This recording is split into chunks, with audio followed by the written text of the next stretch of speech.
I got it. No. My hotel, everybody. Today I'm Brother Herb. I'm speaking on behalf of myself today. I am a member of the African Village, Cleveland, Ohio.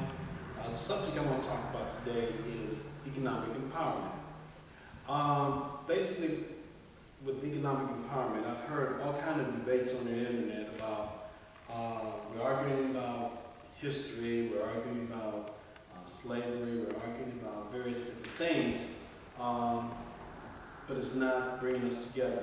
But I want to say these debates are important. It's important for us to understand that information today is very relevant, so I commend those brothers and sisters who want to debate on certain topics. But still, the issue has always come up about economic empowerment. And what we have grossly and sadly have done is allow ourselves to be put in a position that we have no power. And again, with these debates that's going on about the Muslims, the Moorish scientists, and the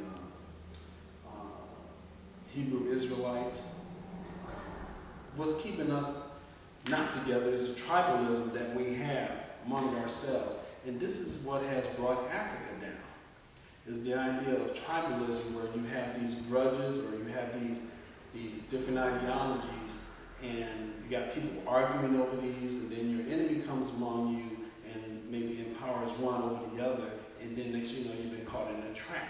And that's what we've been in, a rat trap for centuries.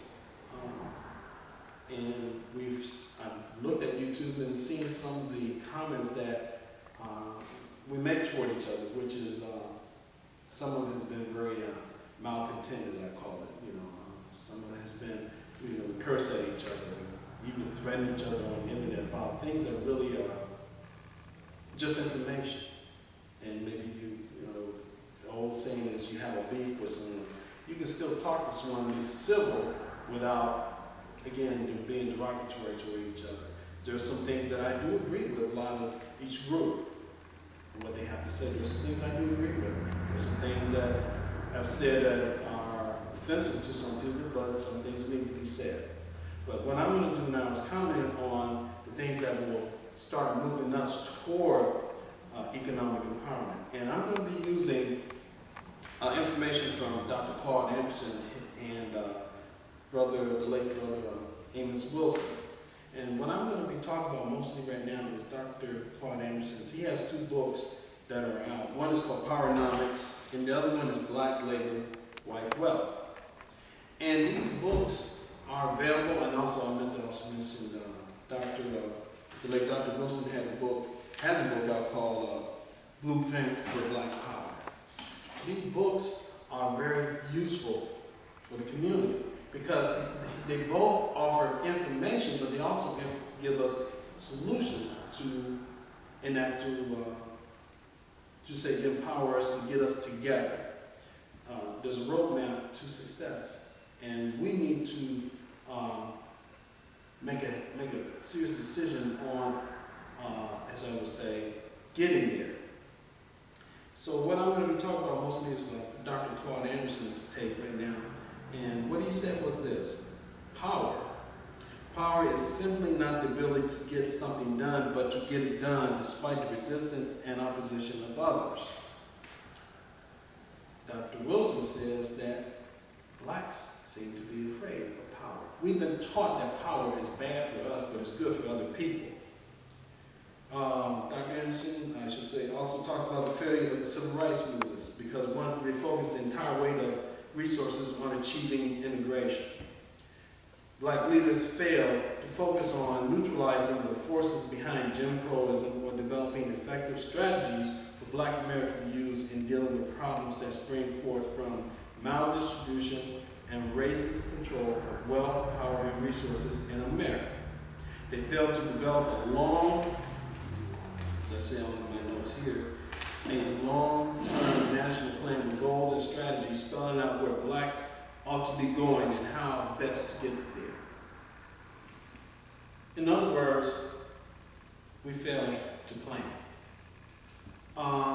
Since the time of Reconstruction, I should say, since the 1860s to the year 2009, we have not advanced. We have not advanced since Reconstruction. We have made, a few of us have made headlines, or we've made, I should say, a few of us made off somewhat individually, but us as a people and as a group, we have not.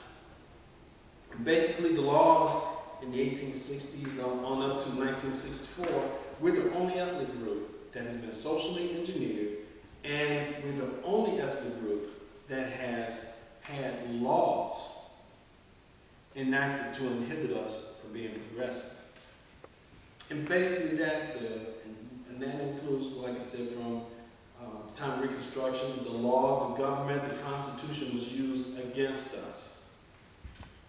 And state, local, and federal laws were enacted and to make sure that we would not prosper. No other ethnic group suffered these consequences like us.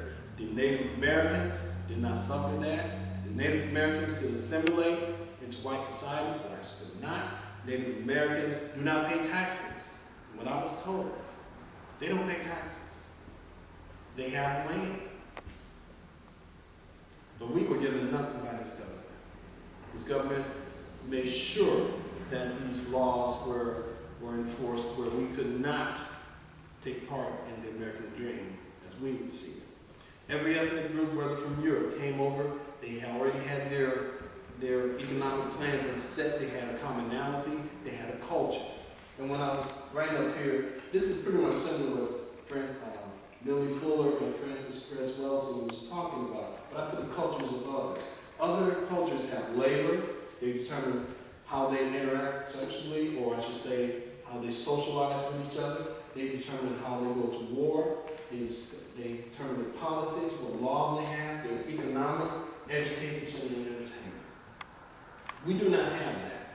We do not control those things.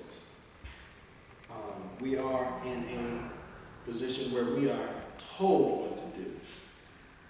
Dr. Wilson made a good comment. He says that we, as a people, make jobs for other people.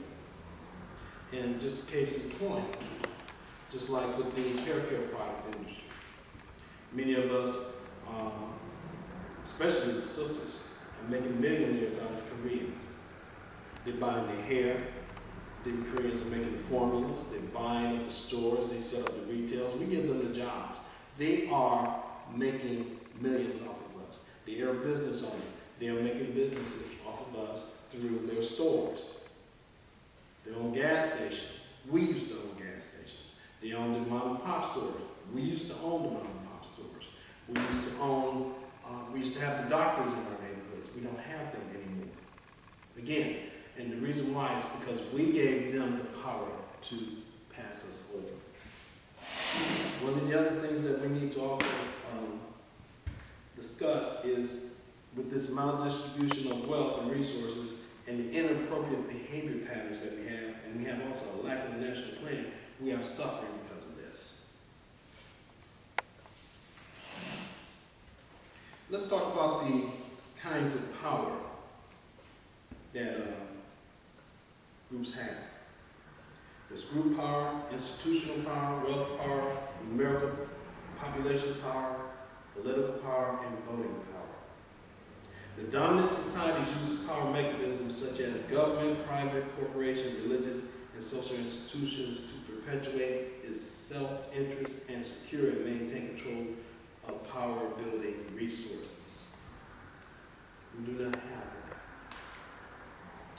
Again, the reason why immigration, I want to go back to what immigration has done to us, and this is why we are in the position we're in today.